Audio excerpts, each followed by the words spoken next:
سب سے مشکل جو کام ہوتا ہے وہ تشریح کا ہوتا ہے، تشریح نثر پاروں کی اور نظم کی تشریح جو 10 نمبر کی آتی ہے۔ تشریح جو ہے وہ آپ کو آتی ہے 3 اشعار جو ہیں وہ نظم میں سے کرنے ہوتے ہیں، 2 اشعار جو ہے وہ غزل میں سے کرنے ہوتے ہیں 9th کلاس میں، تو 3 اشعار جو ہیں ایک اشعار کی اور چوائس جو ہے وہ آپ کو ملتی ہے، تو 3 اشعار آپ نے کوشش کرنی ہے کہ 2 نمبر کی آپ کی تشریح ہے تو اس کو کم ہی لینتھی کریں، زیادہ لمبا اس کو نہ لے کے جائیں۔ اشعار کی تشریح ہے، حصہ نظم ہے، پہلی نظم نعت ہے، اس میں سے ایک شعر کیا ہے۔ سب سے پہلے آپ نظم کا عنوان لکھیں گے، شاعر کا نام، اس کے بعد آپ تشریح کریں گے، اور تشریح میں آپ ایکسٹرا کچھ چیزیں جو ہے وہ کوئی شعر، کوئی کوٹیشن، کوئی آیت، کوئی بھی چیز آپ ایڈ کرنا چاہیں تو وہ آپ کر سکتے ہیں۔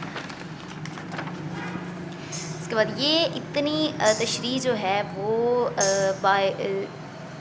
کافی ہے آپ کے لیے۔ اس کے بعد دوسرے شعر کی تشریح ہے، نظم کا عنوان ہے حمد شاعر کی، شاعر کا نام مولانا الطاف حسین حالی۔ اس کے بعد آپ نے یہ تشریح، یہاں تک آپ کی جو لینتھ ہے وہ تشریح کی ہو سکتی ہے۔ اس کے بعد آپ کی جو تیسری نظم ہے وہ پیوستہ رہ شجر سے امید بہارک، شاعر کا نام علامہ اقبال۔ اس کے بعد آپ 2 کوٹیشنز ایڈ کر دیں، 2 شعر ایڈ کر دیں تو یہ آپ کے لیے بہتر ہوگا۔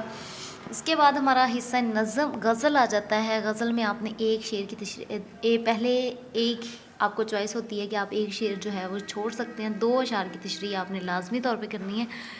غزل کا عنوان نہیں لکھتے، صرف شاعر کا نام لکھتے ہیں، اور اس کے بعد جو ہے آپ شعر کی تشریح جو ہے تھوڑی سی زیادہ، اس کی تشریح تھوڑی آپ نے کانسیپٹ کلیئر کر کے لکھنا ہوتا ہے کہ آپ مجازی مفہوم میں لکھ رہے ہیں تو اس کو اینڈ تک لے کے چلیں، آپ حقیقی مفہوم میں لکھ رہے ہیں تو آپ اس کو آخر تک لے کے چلیں۔